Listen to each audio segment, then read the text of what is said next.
Bom, pessoal, bom dia para todo mundo. Estou eu aqui de novo, a professora Sabrina. Nós vamos ter física, né? O terceiro ano do ensino médio. Então, eu estou fazendo esse vídeo aqui para ser um suporte para os materiais que eu postei ali na apostila. Caso vocês tenham lido a apostila e tenham encontrado dificuldade, eu resolvi gravar esse vídeo para ajudar vocês melhor, tá? Então eu vou ficar olhando aqui pro ladinho porque eu fiz uma série de PowerPoints e para resumir, né, a nossa apostila. Então eu vou ficar dando uma olhadinha aqui e comentando alguma coisa, tá? Então não se apavorem se eu estiver olhando aqui pro lado, tá? Então, a gente vai começar a ver o nosso conteúdo que é eletrostática, né? O primeiro conteúdo que a gente vai ver. Que a eletrostática é o estudo das cargas elétricas no repouso. Por isso que o nome é eletrostática. Eletro, que é o estudo das cargas elétricas, e estática, que tem a ver com as coisas estarem paradas no repouso, certo? Então esse é o primeiro conteúdo que a gente vai ver. Só que primeiramente a gente vai ver a eletrostática e a gente tem que saber o que é uma carga elétrica, né? Então, se a gente for voltar lá na história da humanidade, começaram a se questionar até quanto que a gente conseguiria partir um material, em quantas partes a gente conseguiria partir ele, tá? Então, bem lá nos primórdios, as pessoas chamavam essa menor parte de qualquer material, poderia ser uma pedra que tu partisse ela no meio, essa menor parte foi chamada de átomo, ou seja, aquela matéria indivisível. Ao longo da história da humanidade, foram se fazendo experimentos e tudo para aperfeiçoar esses modelos atômicos. Inclusive, eu coloquei aqui, se vocês quiserem pesquisar alguma coisa sobre isso, acharem interessante, eu não vou me estender muito nessa parte aqui, porque a intenção desse vídeo é ser bem curtinho, para vocês só verem ali o material. Mas quem achar interessante pode pesquisar sobre a evolução de modelos atômicos. Aí vocês vão encontrar toda a história, como é que esses modelos foram evoluindo, tá? Então, o modelinho que a gente tem hoje, mais aceito, ele nos diz que um átomo seria um conjunto de partículas, que são essas partículazinhas que estão aparecendo aqui, aonde numa região central a gente vai ter um núcleo, tá? Nesse núcleo aqui a gente vai ter prótons e nêutrons, e na volta desse núcleo a gente vai ter os elétrons orbitando ali, tá? Então, esse modelo aqui é um modelo mais atual de átomos. Mais tarde, quando a gente entrar em física de partículas, a gente vai ver que ainda essas partículas aqui, elas podem ser divisíveis também, tá? Mas por enquanto a gente vai ficar com esse modelinho aqui, tá? Então, seguindo aqui, como eu falei, né, tem os prótons, os elétrons e os nêutrons, e essas partículas que estão ali nesse átomo, que constituem o átomo, elas são diferentes entre si, tá? Elas não são a mesma coisa. Então, uma característica que a gente usa para diferenciar essas partículas é a carga elétrica. Eu costumo associar isso a, por exemplo, uma sala de aula tem vários alunos, né? Mas cada um é diferente do outro. Ninguém é igual ali. Então, cada um tem uma característica em específico. Por exemplo, uma característica seria o cabelo, tá? Uma pessoa tem o cabelo de uma cor, outra pessoa tem o cabelo de outra cor. Aqui, a gente vai usar a carga elétrica como sendo o cabelo dessas partículas, tá? Por exemplo, nos prótons, a gente vai ver que eles possuem carga elétrica positiva, tá? Atribuiu-se isso ao próton. Os nêutrons vão ter carga elétrica neutra, ou seja, igual a zero. Eles não têm um valor específico de carga elétrica, então a carga elétrica deles é zero.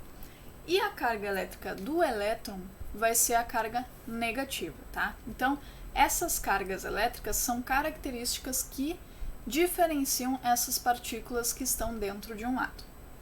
Então, basicamente é isso que é a carga elétrica. Agora, se a gente for fazer a soma da carga elétrica em um átomo, a gente tem que pensar da seguinte forma, tá? Aqui no desenho que eu estou mostrando para vocês, a gente tem um núcleo, que é constituído de prótons e nêutrons, e na região mais externa desse átomo, a gente vai ter os elétrons circulando ali aquele núcleo.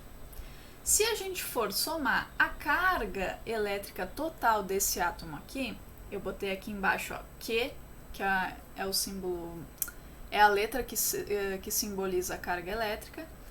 O Q do átomo vai ser igual à soma, tá? A soma de todas as cargas das partículas que estão ali dentro. Então, se a gente tem 2 prótons, são cargas positivas. Então, a gente vai botar aqui, mais 2. Se a gente tem 2 nêutrons, a gente vai somar mais 0. Por quê? Porque a carga do nêutron é 0. Então, colocamos o 0 aqui. E menos 2, porque a gente tem 2 elétrons e a carga deles é negativa. Então, a soma das cargas elétricas de um átomo é a soma de todas as cargas das partículas que constituem ele. Se a gente somar aqui, a gente vai ver que vai dar 0, porque mais 2 com mais 0 menos 2 nos dá 0, né? Mais com menos aqui a gente sempre subtrai, aquelas regrinhas de sinais da matemática. Então, quando a soma desse átomo aqui, quando a soma da carga desse átomo é 0, a gente diz que o átomo ele está neutro ou equilibrado, ou seja, ele tem o mesmo número de partículas ali, tá? Beleza, seguindo então. Por enquanto, a gente vai estar lidando com átomos que possuem o mesmo número de prótons e de nêutrons em seu núcleo ali, tá?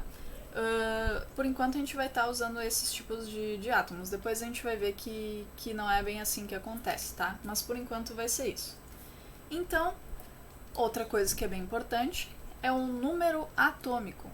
O número atômico vai ser o número de prótons que um determinado elemento vai ter. Se vocês olharem na tabela periódica, que é aquela tabela que a gente tem uma série de elementos ali, o número atômico geralmente ele vai estar em cima do símbolo do elemento, tá? Aqui nesse caso que a gente trouxe o hélio, a gente vai ter o símbolo dele, que é o He, e em cima vai ter um númerozinho. Esse númerozinho é um número atômico, tá?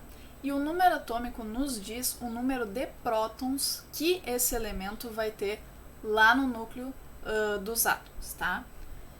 Embaixo a gente tem a massa atômica, que por enquanto a gente não vai usar, tá? Mas só para vocês saberem que em cima fica o número de prótons e embaixo é a massa atômica, tá? Beleza, visto isso, então, a gente vai ver que existem átomos que nem sempre vão estar nêutrons, ou seja, nem sempre vai ter o mesmo número de prótons e o mesmo número de elétrons. Esses átomos que não têm esse mesmo número de partículas são chamados de íons, tá? São átomos que a gente chama de eletricamente carregados. Quando forem íons positivos, o que acontece? O átomo ele vai ter perdido elétrons, tá? Então ele vai ter um excesso de carga positiva. Quando for um íon negativo, esse átomo ele ganhou elétrons, então ele vai ter um excesso de cargas negativas, tá? Então, esse processo de ganho ou de perda de elétrons é dado através dos processos de eletrização que a gente vai estudar na nossa próxima aula, tá? Por enquanto, a gente vai ficar aqui só sabendo que esse ganho e perda de elétrons se dá através de um processo chamado de eletrização. Beleza, aqui eu trouxe um exemplo para vocês de um íon positivo. Daí a gente tem aqui o nosso átomo, a gente tem 2 prótons, 2 nêutrons, porém a gente não tem mais 2 elétrons, a gente só tem um elétron. Ou seja, o que aconteceu? Através do processo de eletrização, esse átomo ele perdeu um elétron. Então, se a gente somar a carga total desse átomo, a gente vai ver que a gente tem mais 2, que são dos 2 prótons, mais 0, que é a carga dos nêutrons, menos 1, que é a carga do 1 elétron que está aqui. Então, essa soma aqui vai nos dar um número positivo, ó. Mais 2 com menos 1 nos dá 1. Então, essa carga total do átomo vai ser uma carga positiva, ou seja, ele é um íon positivo. Agora, no íon negativo, o que aconteceu? Através do processo de eletrização, esse átomo ele ganhou um elétron. Então, quando a gente for fazer a soma das cargas, a gente vai ver que a soma total da carga do átomo vai dar um número negativo. Por quê? Porque aqui a gente tem 2 prótons, positivo, 2 nêutrons, né, que é 0, e menos 3 elétrons, tá? A gente tem 3 elétrons e como a carga de um elétron é negativa, a gente tem menos 3. Se a gente somar isso daqui, vai nos dar um número negativo, que é o menos 1. Então, esse é um íon negativo. Essa é a diferença entre íons positivos e íons negativos, tá? E no processo de eletrização, o que somente vai mudar são o número de elétrons, tá, gente? Por isso que o nome é eletrização. Nunca aqui, nesse caso, vai haver, vai se acrescentar prótons ou se retirar prótons, nem nêutrons, nem nada, tá, gente? É somente elétrons, certo? Então, agora visto isso, a gente vai ver que a carga do elétron e do próton possuem um valor específico, tá? Esse valor ele foi medido em laboratório.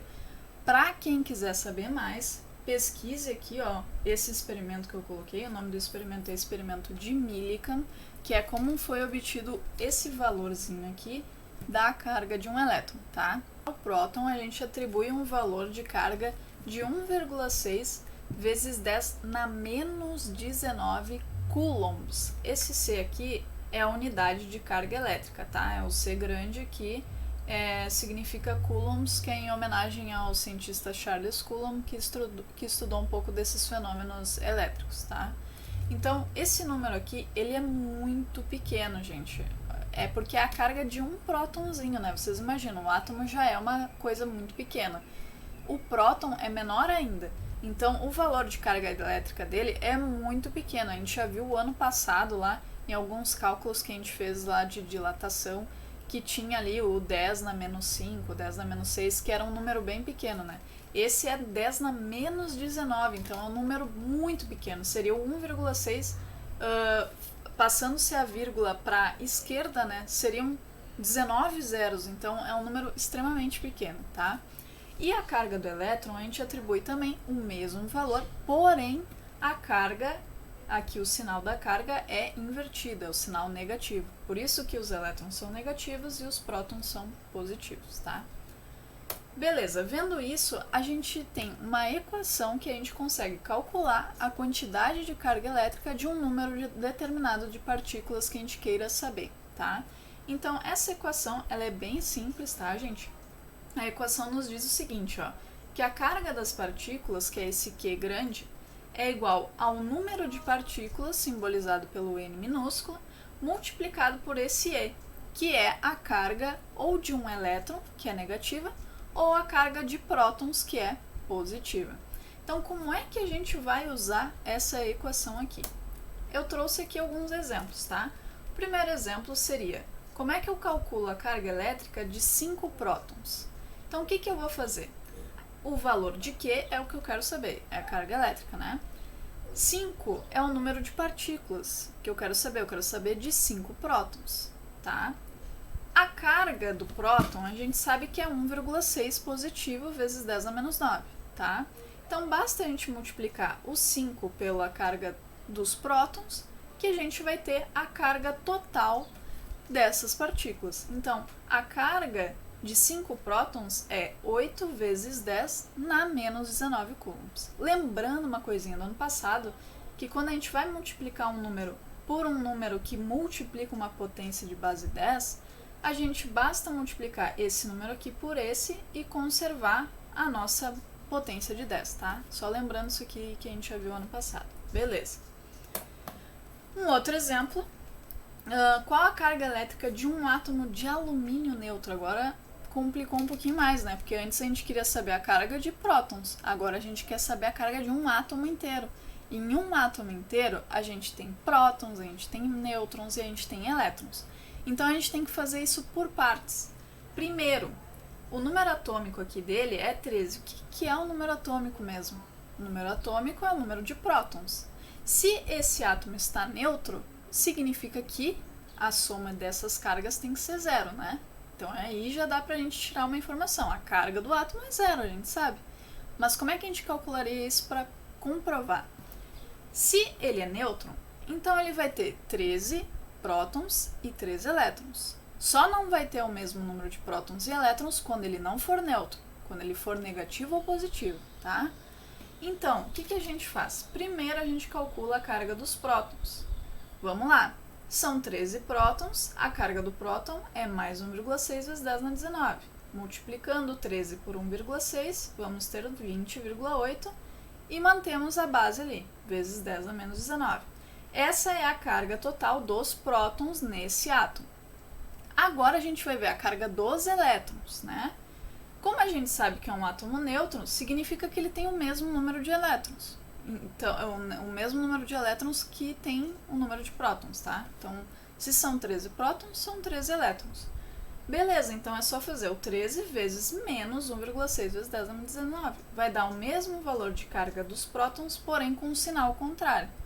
Então, já temos aqui a carga dos prótons e a carga dos elétrons. A carga dos nêutrons, por que a gente não calcula? Porque a gente sabe que é zero. Então, independente de quantos nêutrons tenham ali, não vai interessar porque a carga dos nêutrons é zero, tá? Beleza, como a gente quer saber a carga total do átomo, a gente vai somar esses dois valores aqui, né? Que é a carga dos prótons, a dos elétrons. Eu botei aqui a dos nêutrons, mas não é necessário, tá? Então, a gente vai somar tudo isso aqui e vai ver que vai dar zero. Por quê? Porque é um átomo neutro. Mas se esse átomo não é neutro, esse resultado aqui não vai dar zero, vai dar outro resultado, certo? Se, por exemplo, a gente tem um átomo de alumínio com número atômico 13, porém ele perdeu 5 elétrons. Ele perdeu 5 elétrons. Então, se ele perdeu 5 elétrons, vocês vão pegar, o número de prótons é 13. Ele tinha que ter 13 elétrons, porém ele perdeu 5. Então, esse é o raciocínio que vocês vão ter que fazer, tá, gente? Nessa primeira parte aqui. Então, outra coisa que a gente tem que ver também são as unidades submúltiplas que a gente vai utilizar aqui. Porque, como a gente viu, né, a carga elétrica ela é um valor muito pequenininho. Então, a gente vai usar os submúltiplos, que são o milicoulomb, que equivale 10 na menos 3 coulombs, o microcoulomb, que equivale 10 na menos 6 coulombs, o nanocoulomb, que equivale 10 na menos 19 coulombs, e o picocoulomb, que é 10 na menos 12 coulombs, certo? Como é que a gente usa isso? Parece ser tão abstrato assim, né? Então, quando a gente for usar a equação da carga ali, a gente vai ter que usar todas as unidades uniformemente. Lembra que eu sempre falo isso para vocês, a importância de se usar as unidades uniformes? Por exemplo, a gente nunca usa metro com centímetro. A gente tem que transformar o centímetro para metro, né? Então, aqui é a mesma coisa. A gente nunca vai usar coulomb com milicoulomb. A gente tem que transformar o milicoulomb para coulomb para o resultado dar certo, tá? Então, aqui eu trouxe um exemplo, né?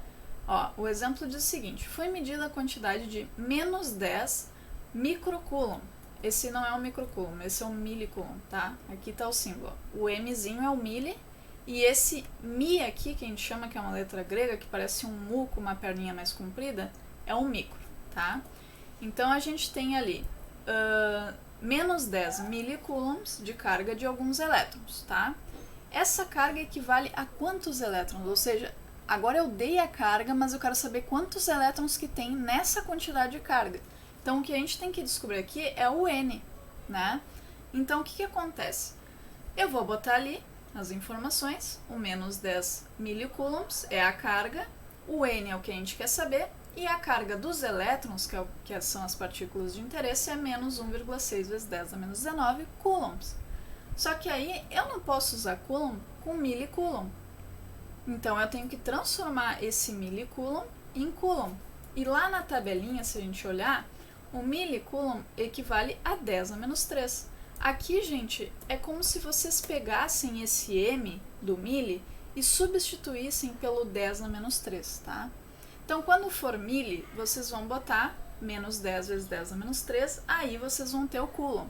Se não fosse mili, se fosse pico, por exemplo, picocoulomb, tá? Que é essa unidade aqui, ó, o picocoulomb. Ao invés de colocar o 10 a menos 3, vocês vão colocar 10 a menos 12. É bem isso, tá? E aí resolver a equação aqui, né? Depois de ver as unidades, tá tudo certinho. Agora vocês têm que isolar esse N. Como é que a gente isola o N? A gente tira isso aqui que tá aqui, passa lá pro outro lado. Então, como ele tá fazendo a operação de multiplicação, passa pro outro lado dividindo Dividindo menos 10 por menos 1,6, divisão de números negativos dá sempre número positivo, então a gente vai ter 6,25 vezes 10 na 16 elétrons. Agora essa parte aqui, gente, também relembrando o ano passado. Quando a gente divide frações, tá? Que tem potência de base 10, a gente vai subtrair os seus expoentes. Menos 3, ao invés de ser menos 19, tem um sinal na frente do menos 19. Então, esse menos com menos vira mais. Então, fica menos 3 mais 19. Menos 3 mais 19 é 16, tá? Então, esse aqui seria o resultado da quantidade de elétrons que estão em uma carga de menos 10 milicoulombs. Então é isso, pessoal. Espero que esse vídeo tenha ajudado vocês de alguma forma. Caso vocês ainda fiquem com dúvidas, falem comigo pelo WhatsApp, me procurem, que eu vou estar dando um suporte para vocês, tá? Eu sei que essa matéria aqui é um pouquinho mais chatinha, um pouquinho mais complicada, mas aos pouquinhos a gente vai desenvolvendo, tá? Então me procurem para eu poder ajudar melhor vocês, certo? Um abração e até a nossa próxima aula.